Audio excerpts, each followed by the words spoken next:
Hey guys, what's up? Sectatron here from One Hive Gazette, here with the next video, and in this one, I'm going to be talking about what I think is the most reliable, high percent success rate Town Hall 9 attack strategy you should be using right now. It should be the go-to. Obviously, there's a lot of things working at Town Hall 9. The update made it even more easy for 3 stars, even more different options for 3 stars. So there's other stuff you can be doing, but I think this is the best bet, especially for high level heroes. And if you have access to bowlers in your CC, I know some people don't have access to bowlers, so I'll talk about maybe alternatives to that a little bit. But the thing with the heroes is some of these attacks are going to involve queen walks, which you want to have a hero, or at least a queen of 20 or above typically. And even for the other attacks, they're just kill squad based with golems. It still helps having at least like 15 heroes. And if you don't have this, it might be a better bet to go to Valks or something that has more DPS, because the attacks that are heavily defense targeting, typically you want to have higher level heroes, because you're going to need that amount of DPS in your kill squad to get the essentials like the queen and the CC troops. Whereas if you have low level heroes, you might want to kind of aid the DPS of your low heroes with Valks or P.E.K.K.A.s or something that does a little bit more damage. There are exceptions though, and you're free to experiment as you want in friendly challenges. But let's take a look at what I think is the most effective Town Hall 9 attack strategy right now. 2 different variations of it actually. Taking a look at 4 total attacks. But you can see this war, I talked about it in the last video. Very good job to Dark Looters. The main thing for us, the Achilles heel with those Town Hall 11s, couldn't get those guys 2-starred efficiently. So good job to their bases, their base builders for the Town Hall 11s. They held up very well, and that's probably the biggest factor that contributed to their win. So these attacks are going to be air attacks. That's the go-to right now. We're seeing hogs work a little bit, but air attacks are the main thing. And the first kind of variation is your standard 2 golem. I think it's called a Shattered LaLoon. Surprisingly, it's working well. And it does use bowlers, so it's not like an old-fashioned Shattered LaLoon. But if you don't have access to bowlers, I'd recommend a CC of Max Valks if you have them, or just bring some wizards and just, bring like another 4 wizards and just don't bring any type of bowlers or anything. You can experiment with a P.E.K.K.A. maybe. Whatever you think works, there's a lot of different options. Bowlers are your best bet though. Actually, Nanojohn doesn't even bring bowlers in this attack. It shows how you don't need the bowlers. You can bring a Lava Hound, which I think he actually does in this attack. So there's a little bit of options there. But basically the idea is you can still get 2 air defenses in the queen, even if it doesn't look like it. Because he drops that jump so that the troops kind of move through the compartment and step up to where the queen is. Now, it was a little bit close here, but his queen will take out the defensive queen. Typically, you want to have it be a little more, a little easier to do, not be cutting it that close. But you can see how many balloons he has left up here. Great heal. I mean, he knows these wizard towers are going to be hectic on the last part of the attack. That's why they're there. So the heal spell keeps them up. This guy also had a Tesla farm, so he really sold out on the top of that base in terms of anti-air. The problem was, because of that, nothing actually in the base killed any of his balloons. So there's so many Lava Hounds, so many balloons left up. This is the first kind of variation. Just that standard Shattered LaLoon, typically going to bring 2 golems. You can do 1 if you want to bring a larger air part of the attack. Typically 2 though. I recommend bowlers. That's typically going to be your best bet in your CC, but you can bring the Max Lava Hound if you feel you don't need the DPS from the bowlers. So nice attack with Nanojohn. Let's go ahead and take a look at one more like this. Then we'll look at another variation. Ali coming in here with the next one, and I think he has the bowlers. I believe so. But drops down these baby dragons just for the funnel, taking out a few buildings, and who knows, maybe he'll trigger a few air traps too. That's always a good benefit of that. drops down the golem. I like that poison on the queen. She's actually barely in it, but she is. That just slows down the DPS. That way the golem doesn't take as much of a punishment. There's the second golem right behind.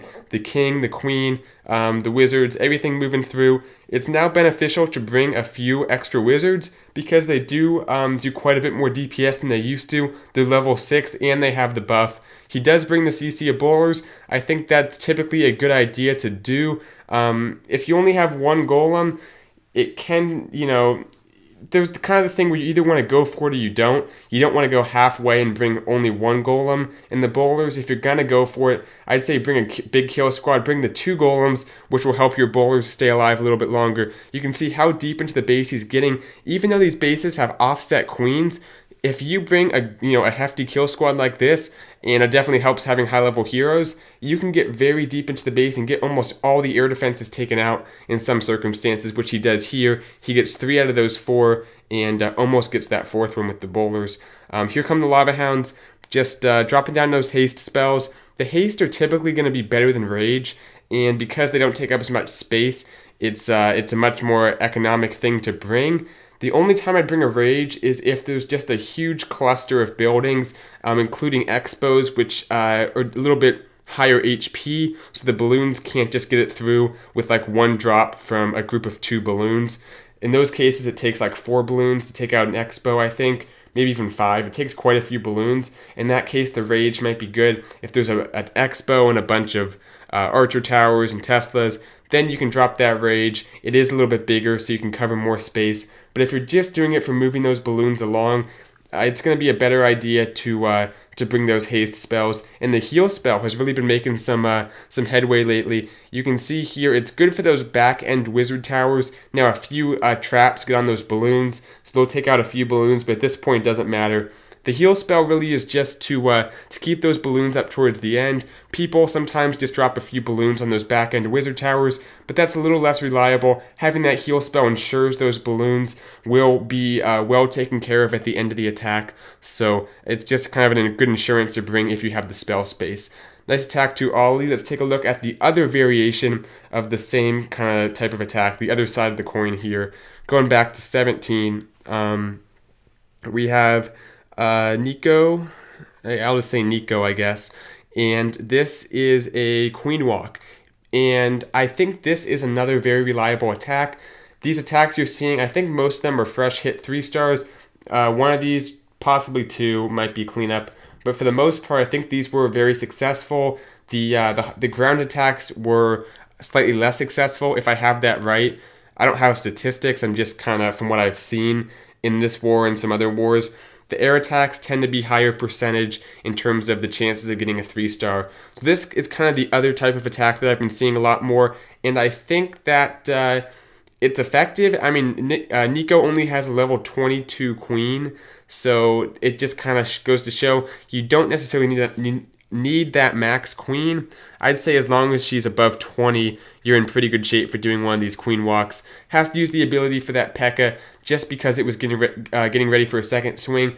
I think the CC P.E.K.K.A. might actually come back a little bit because it swings faster. Let's remember that buff it got wasn't just offensively. Now it has the defensive attribute of swinging a little bit faster, taking that queen out a little bit faster too. So something to keep in mind there if you're hung up on what CC to bring.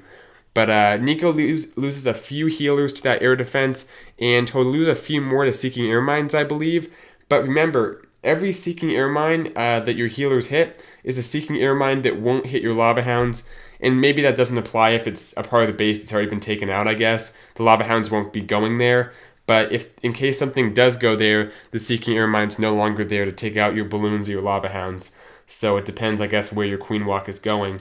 Right here, he actually has to use pretty much all his rages on the queen. I like how there's one healer on her right there, and she's still fighting. Gets some great value before she goes down. Enough to help those balloons crush the rest of this base. He uses the haste spells on them, which I think is a great idea, especially when you have so many balloons. You don't need that extra damage. The haste is going to be just fine, and it's a lot more efficient. So yeah, that last Lava Hound going over, tanking for the Archer Tower. A ton of troops left up, has his king as well. Crush this base, awesome attack to Nico. we'll go ahead and fast forward and take a look at one more. Also, one of these queen walk variations. I think the queen walk's a good idea when the kill squad's going to be a little bit awkward in terms of pathing. You don't know where your heroes or possibly where your bowlers will go. And there's just an opportunity where your queen can go in, not have to deal with a lot of damage, and get you some great value. And one of the great things about the queen walk is if you do it right, you have that queen up for the entire attack. She won't go down, and that's a very effective thing. I've said this before, late in the attack, whether it's Town Hall 9 or Town Hall 10, when you're going for those 3-star attempts, having the queen up at the end of the attack, especially with some healers on her, is the best recipe for success. So, Yo Mama, I think he's been asking to be on the channel a lot lately. Well, here he goes with his debut. There's the queen, there's the king. The king just to create the funnel off to the left there, take out a few buildings. And the queen, going to go ahead and wall breaker her in right here. His hero's actually pretty low level relative to what we typically see, 2115. So doesn't need to be max heroes. I said you want to typically have the upper half around there, especially for a queen walk. You want to have, probably 20. If you're below 15, you're definitely not going to be able to do it. 15 to 20 is a little bit iffy, but he has the 21, which is going to be sufficient. Drops down the rage on the queen, and you can see also because he has lower level heroes, he's taking on a lower level base. That's typically how it goes. Only has those level 1 expos, I believe. So gets the CC troops taken out real quick. There was the jump spell, which I thought was really nice. Drops the jump down, lets the queen get that next air defense, and basically just roam through this base. He has one more rage if he needs it, but the point defense is pretty dispersed because there's nothing in that core, so his queen's not going to have to require a whole lot of help to stay up right here. There's the Tesla farm. His balloons have to close in quick, and he has to drop that next Lava Hound quick as well because the first one pops so fast. There's that rage, and I think that's a pretty good place to use a rage because there's so many defenses. The extra damage helps them kind of do one-drop kills in those Teslas, which is important, and even get the expo taken out, I believe, with the effect of the rage. So just moving his way through the base here. That level, what's max Lava Hound? Level 4? Yeah, I think level 4 is max. The level 4 Lava Hound really does a lot of tanking, stays up for a long period of time, so get some great value. At Town Hall 9, that's something to consider bringing in addition to those bowlers. That's a good option to have. The bowlers sometimes aren't the right play, and when you do the queen walk, one of the great things about it is you have that max Lava Hound in the CC that you can bring, and you don't have to bring all your own level 2s. So it stays up for quite a bit longer. So the queen takes out the king, and this one's pretty much over. Hope you guys liked the video. Like I said, this is what I would recommend as your go-to at Town Hall 9. Obviously, you have to take a look at the base, see what it requires, but this seems to be the most reliable attack right now. Air attacks seem to be your best bet. Now, that being said, ground attacks are still popular, and I'll continue to show some ground attacks from probably the Immoral Thieves War, if I do a recap of that. So you guys will see some Town Hall 9 ground attacks soon on the channel as well. So that should be another dimension of Town Hall 9 to keep an eye on. There's so much going on at Town Hall 9 right now, though, with all kinds of variety in attacks. Just a fun time to be at Town Hall 9.